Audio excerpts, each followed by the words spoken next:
오늘 말씀 배경은 이러합니다. 예수님께서 29절 말씀 보시면 예수님께서 거기를 떠나셨다 이렇게 기록하고 있죠.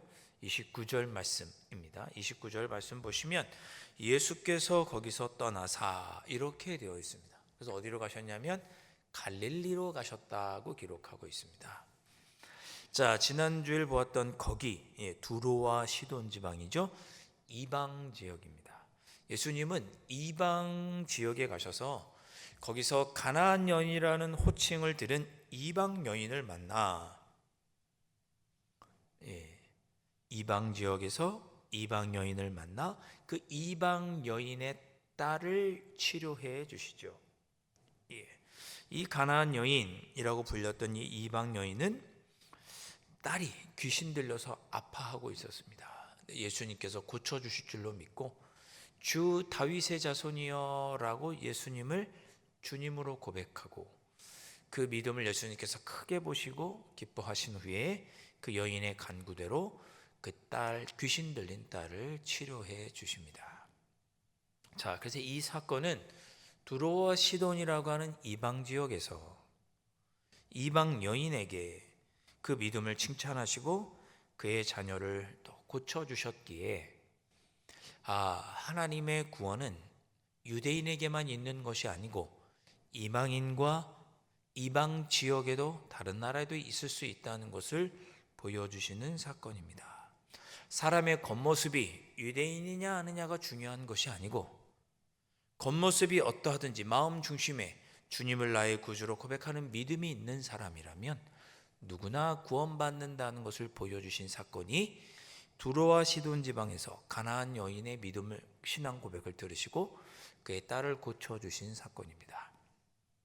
자, 그래서 겉모습이 중요한 것이 아니고 그 마음의 믿음의 고백이 그 마음이 중요하다. 그걸 깨닫게 해주신 거죠.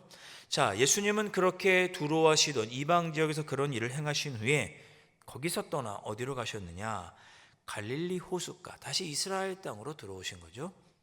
자, 이스라엘 땅에 들어오신 후에 호숫가의 산에 오르셨다고 아까 29절에서 그렇게 표현했습니다.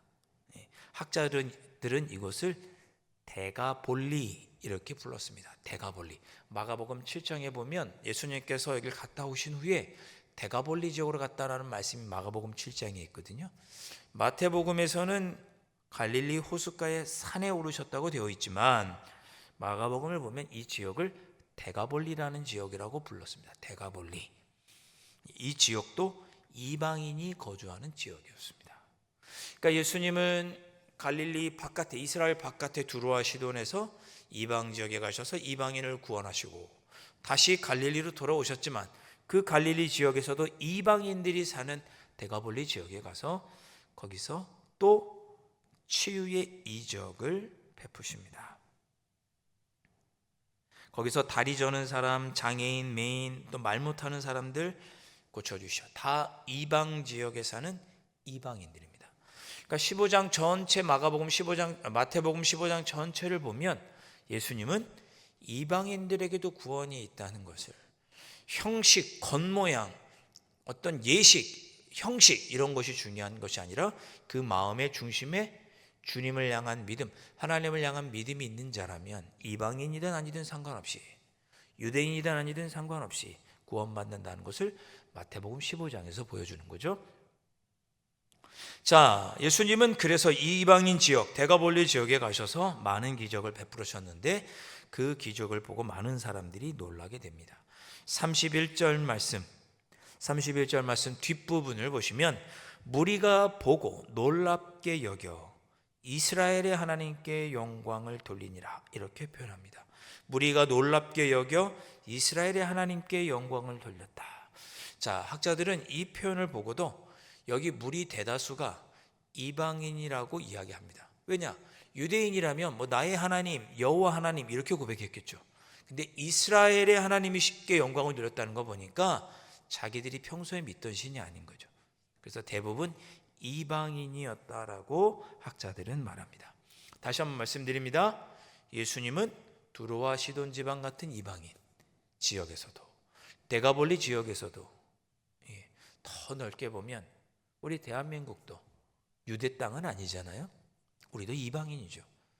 마음에 예수 그리스도를 믿고 주를 향한 분명한 믿음의 고백이 있는 자들에게 유대인이나 이방인이나 상관없이 구원하여 주시고 긍휼히 여겨주시는 분이신 것을 오늘 말씀도 보여주고 있다. 그렇게 여러분 보시면 되겠습니다. 자, 이어지는 말씀을 보시면 32절부터 39절의 말씀을 보겠습니다. 자, 이어지는 말씀도 이방 사람들이 모여있는 그 데가볼리 사람들에게 행하신 기적입니다.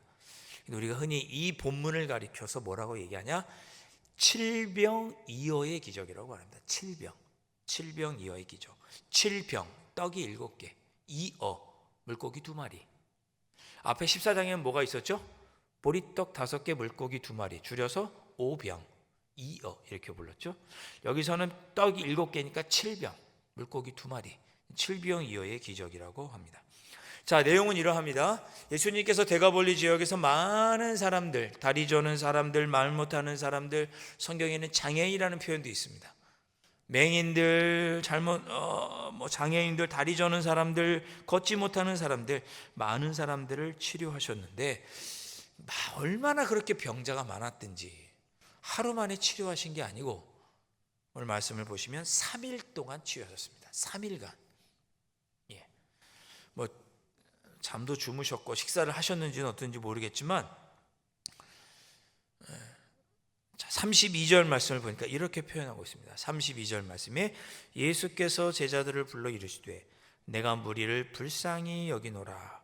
그들이 나와 함께 있은지 이미 사흘이매. 그러니까 예수님께 나온 지 3일 동안 있었어요. 먹을 것이 없도다. 길에서 기진할까 하여 굶겨 보내지 못하겠노라. 예수님은 그렇게 말씀을 하십니다. 그러니까 아마 예수님께 나와서 치료받는 동안 먹을 것을 제대로 못 먹고 그랬던 모양이에요. 3일 동안 굶주렸다. 먹을 것이 없도다. 기진할까 하여 굶겨보내지 못하겠다. 예수님께서 그렇게 말씀하십니다. 자, 예수님은 어떠셨어요? 자기에게 찾아온 무리를 보시고 불쌍히 여기셨다고 말씀합니다.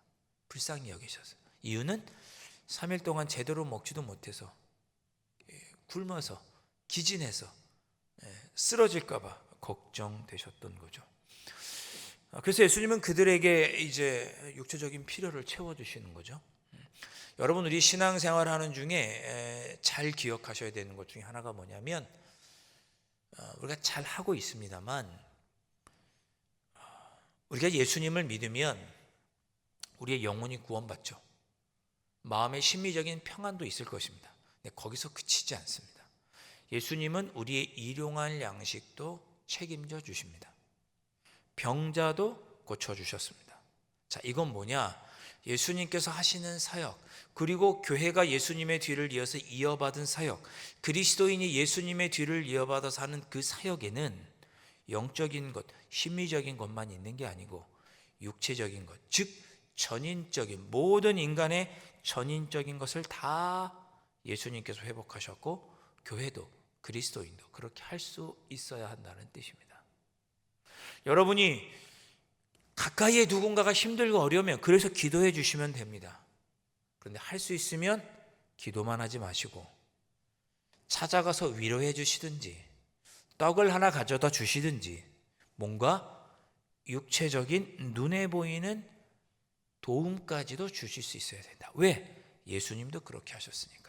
우리가 예수님께 그래서 기도하잖아요. 주님, 제가 몸이 아픕니다. 치료해 주십시오. 기도하시잖아요. 주님, 저의 삶이 힘들고 어려우니까 삶의 형편이 나아지게 해주십시오. 기도하시잖아요.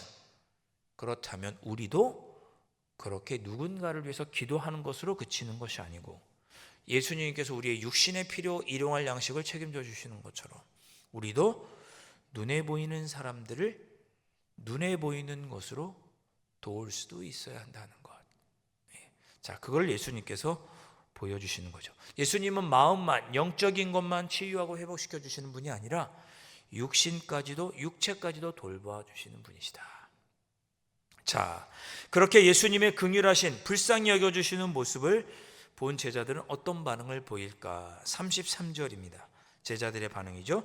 제자들이 이르되 광야에 있어 우리가 어디서 이런 무리가 배부를 만큼 떡을 얻으리까? 이렇게 이야기합니다. 예수님, 지금 주변 보세요. 뭐 빵집도 없고 밥집도 없고 우리 지금 광야에 이렇게 덩그러니 있는데 주변에 아무것도 없는데 우리가 어떻게 이 사람들을 먹일 수 있겠습니까? 밑에 읽어보면 나오지만 남자 장정만 4천 명이잖아요. 그 2만 명 가까운 사람들이 있었을 거예요. 구름대 같은 이 사람들 주변에 뭐 사서 먹을 것도 아무것도 없는데 우리가 어떻게 그 사람들이 배부를 만큼 떡을 얻겠습니까? 라고 제자들이 이야기합니다. 자, 이게 이상한 거죠. 여러분, 이게 이상한 거예요. 합리적인 게 아니고 이상한 거예요. 14장에서는 이런 반응을 보여도 괜찮아요. 근데 15장에서는 이런 반응을 보이면 안 돼요. 왜냐? 14장에서 예수님께서 5천 명을 먹이시고 12강주를 남기시거든요. 그러니까 이미 예수님께서 5천 명을 보리떡 5개와 물고기 2마리로 먹이시는 기적을 제자들이 경험했단 말이에요. 경험했어요. 그 베세다 들녘에서 갈릴리 지역에서 했단 말이에요. 그런데 그것을 까맣게 잊어버리고 예수님, 이 주변에 아무것도 없는데 우리가 어떻게 이 사람들 배불리 먹이겠습니까? 라고 제자들이 믿음 없는 얘기를 한 거예요. 아니, 보리떡 5개와 물고기 2마리로 더 많은 사람 5천 명을 먹이셨으면 이번에도 와서 예수님 여기 떡 7개 물고기 2마리 있는데 한번 축사해 주시면 안 됩니까? 지난번처럼 한번 해주시면 안 될까요? 이렇게라도 물어봐야죠. 그런데 제자들은 뭐라고 얘기하느냐? 마치 그런 일이 없었던 것처럼 예수님, 우리 주변에 아무것도 식당이 없고 한데 광야에서 우리가 어떻게 이 많은 사람들에게 먹을 만큼 배부르게 떡을 줄 수 있겠습니까? 이렇게 이야기를 합니다. 이전에 행했던 일을 까맣게 잊어버린 거죠. 여러분, 14장과 15장 사이에 얼마간의 시간 간격이 있는지 정확히 알 수는 없습니다. 14장에서 5천 명을 먹이신 사건과 15장에서 4천 명을 먹이신 사건과의 시간 관계가 1년인지 6개월인지 정확히 알 수는 없어요. 그런데 마태복음을 쭉 읽는 사람이라면 14장 읽고 15장 읽은 거 아니에요? 저와 여러분이 14장 읽고 15장 읽는데 5분이면 읽죠.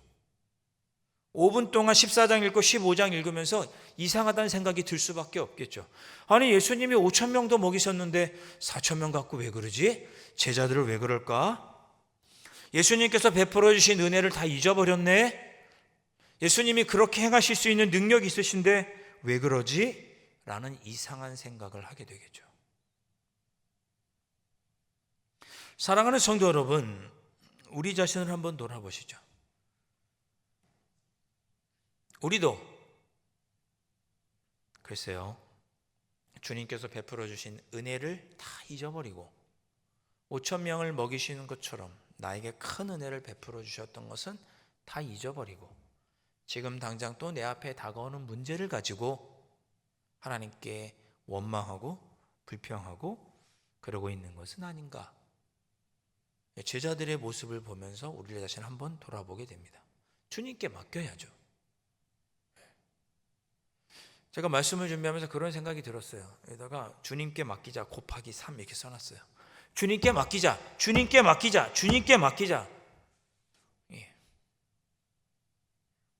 지금까지 다 주님께 맡겨드렸더니 은혜를 베풀어 주셨고 다 먹여주셨어요.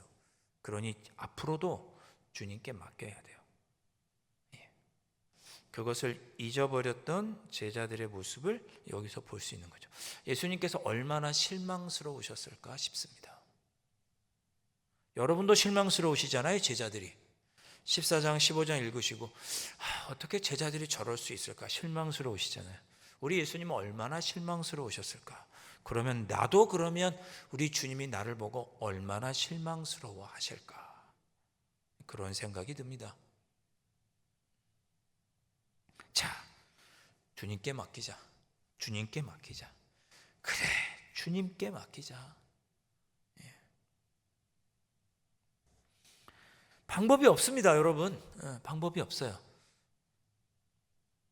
자, 그렇게 주님의 베풀어 주셨던 은혜와 놀라운 그 기적들을 까맣게 잊어버리고 있는 제자들을 향해서 예수님께서 이렇게 말씀하십니다. 34절.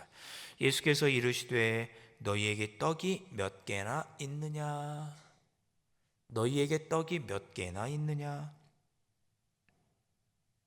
제자들이 대답했습니다. 7개와 작은 생선 2마리가 있습니다. 7개의 떡 7병, 생선 2마리, 생선 2마리. 그러니까 7병 2어의 기적인 거죠. 자, 예수님은 우리의 삶을 치료해 주시는, 회복시켜 주시는, 먹을 것을 책임져 주시는 능력의 하나님이시죠. 그 예수님께서 그런 능력과 기적을 유대인에게만 베푸시는 게 아니고 온 인류에게 베푸신다는 것을 이 7병이어 사건에서도 보여주십니다. 자, 먹고 몇 광주리가 남았다고요? 몇 광주리가 남았죠? 제 얼굴에는 안 써 있어요. 여기 성경을 보시면 몇 광주리가 남았습니까? 7광주리가 남았습니다. 자, 오병이어 사건에서는 뭐가 남았죠? 12바구니가 남았습니다. 여러분 직접 보세요. 마태복음 14장에 보면 12바구니, 7병이어 사건에서는 7광주리 이렇게 되어 있습니다. 예. 자, 원어로 보면 바구니는 헬라어로 코피노스 이렇게 발음을 합니다. 코피노스. 유대인들이 여행할 때 쓰는 작은 바구니를 의미해요. 장바구니 같은 정도 크기, 등에 매는 배낭 정도의 크기가 되겠죠. 많은 사람들이 먹고 12바구니 남았는데 우리로 치면 배낭 정도 되는 크기의 12바구니 남았습니다. 그런데 7병이어 사건에서 기록된 7광주리 할 때 이 광주리는 사람이 들어갈 만큼 큰 바구니라고 그럴까요? 그 바구니를 가리켜서 광주리라고 합니다. 헬라어로는 스퓨리스 이렇게 발음을 합니다.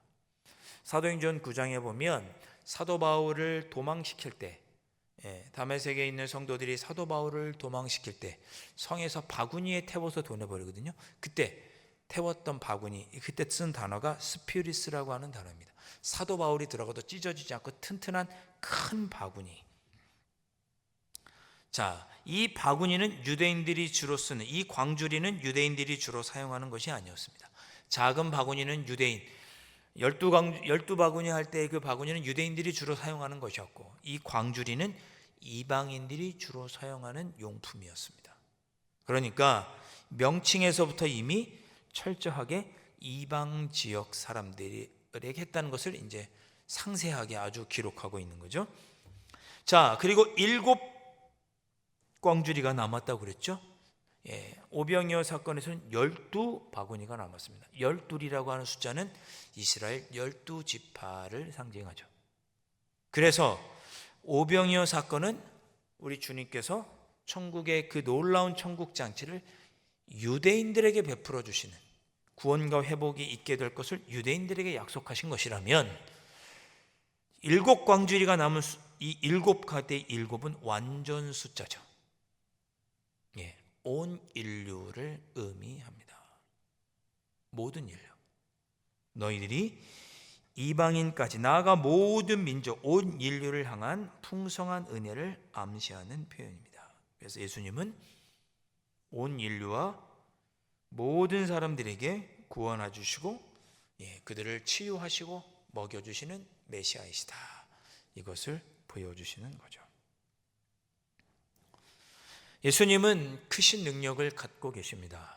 다리 저는 자도 치료하시고 말 못하는 사람도 치유하시고 장애인도 회복시켜 주시고 그런 크신 능력을 보여주시는 참된 메시아입니다.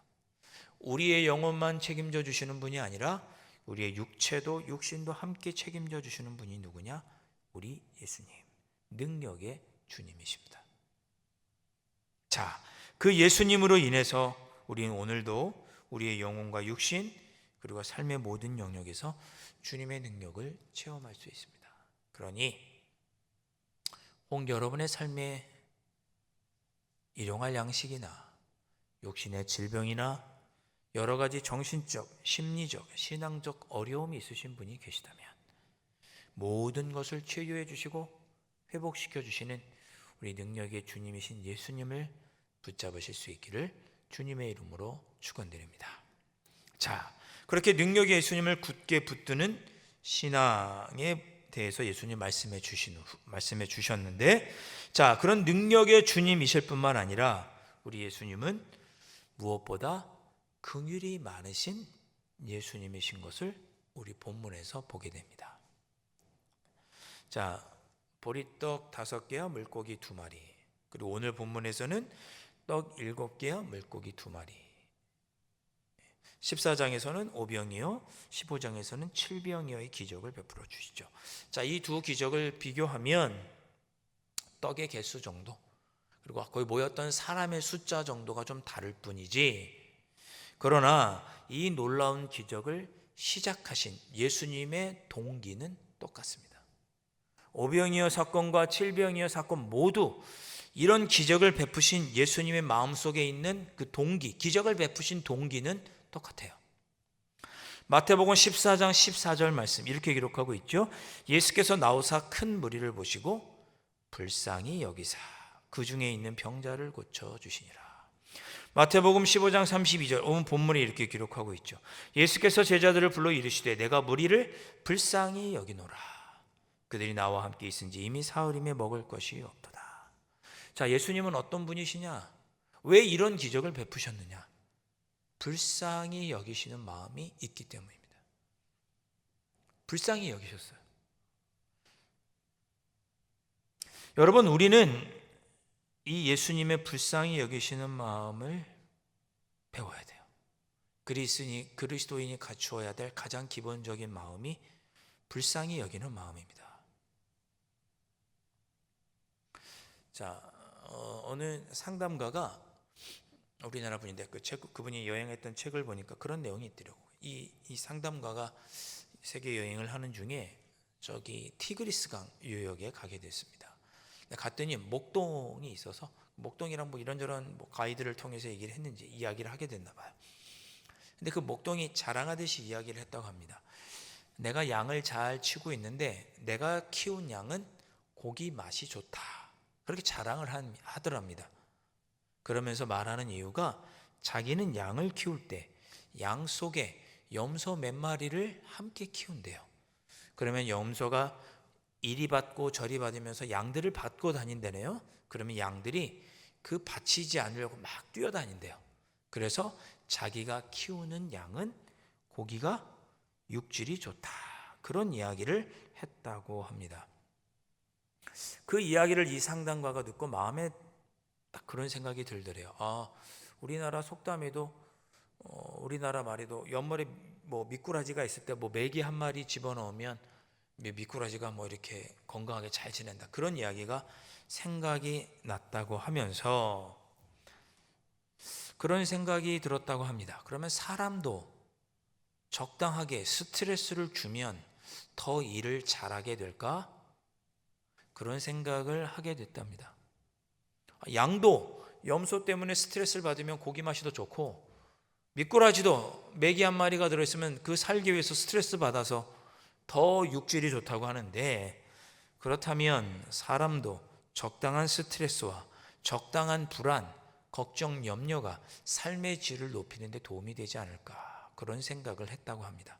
실제로 상담학자들이 보면 적당한 불안, 적당한 경쟁, 적당한 어려움은 오히려 삶의 질을 향상하는 데 도움이 된다고 합니다.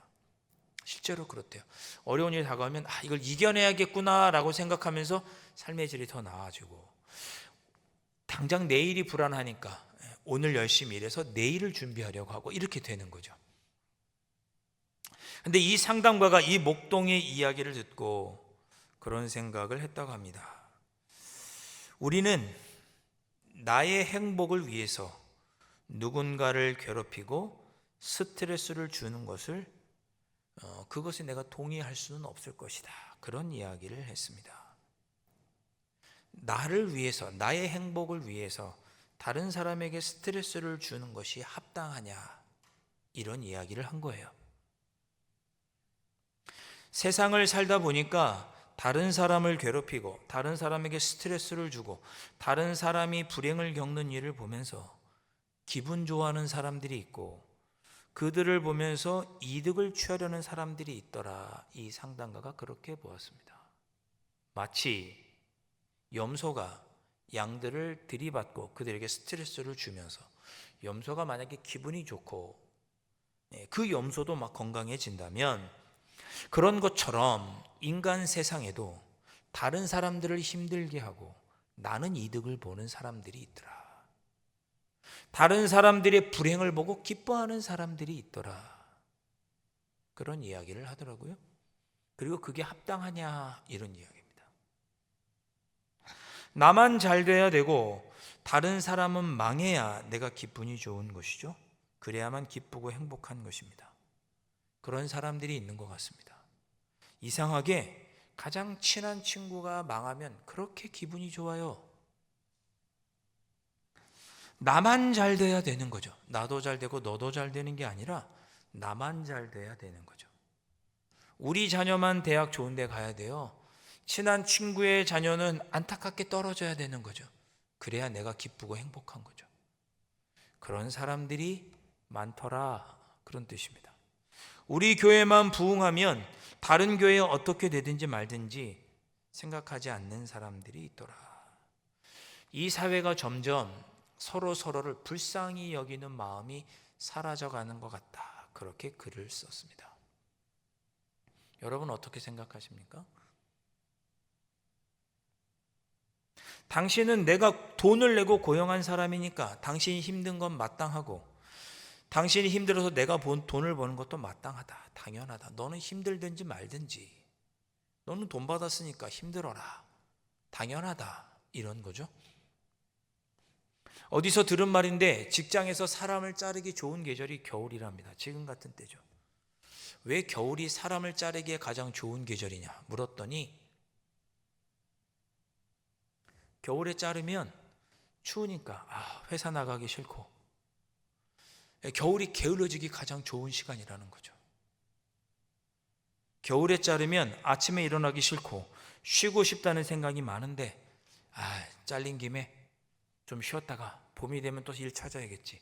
자기가 회사를 잘린 거를 쉽게 받아들이는 계절이 겨울이랍니다. 그래서 겨울에 사람을 자른답니다.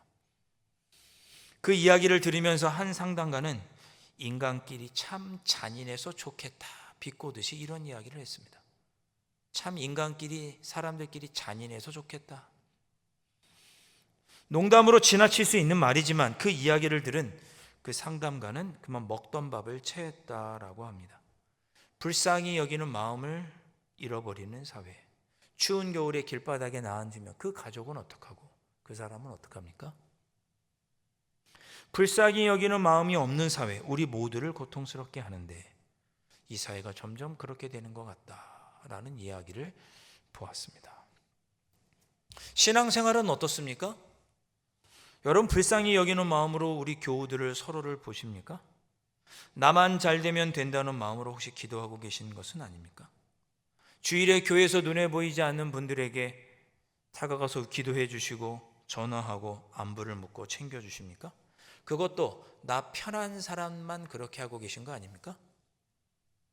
나랑 친했던 사람이 눈에 안 보이면 전화하죠.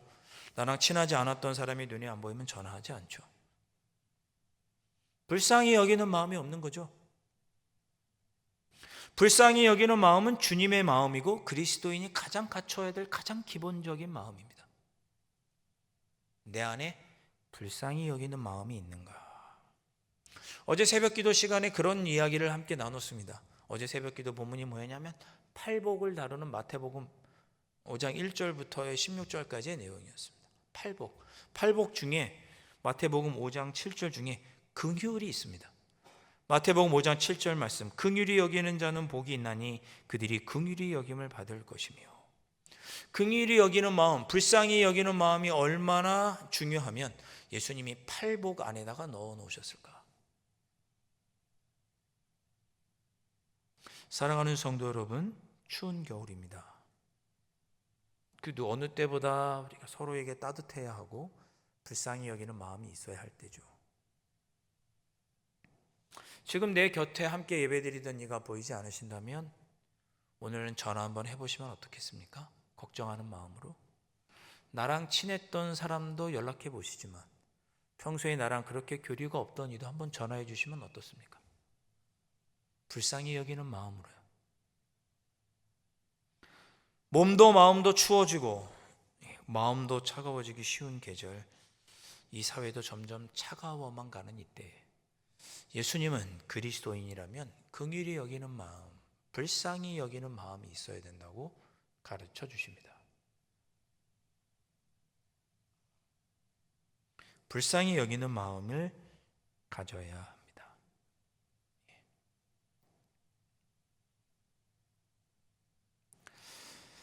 자, 여러분의 마음속에 주님의 그 불쌍히 여겨주시는 그 마음이 따뜻하게 자리 잡고 계셔서 누군가에게 불쌍히 여겨주시고 그 따뜻함을 나눠주시는 이 가장 추운 이때 가장 필요한 우리의 모습이 아닌가, 그런 생각도 듭니다. 그렇게 서로에게 불쌍히 여겨주는 마음, 따뜻한 마음을 나눠주시는 여러분들 되실 수 있기를, 그것이 우리 주님이 우리에게 원하시는 그리스도인의 가장 기본적인 마음이라는 것 생각하시고 남은 한 주도 그렇게 살아가시기를 주님의 이름으로 축원드립니다.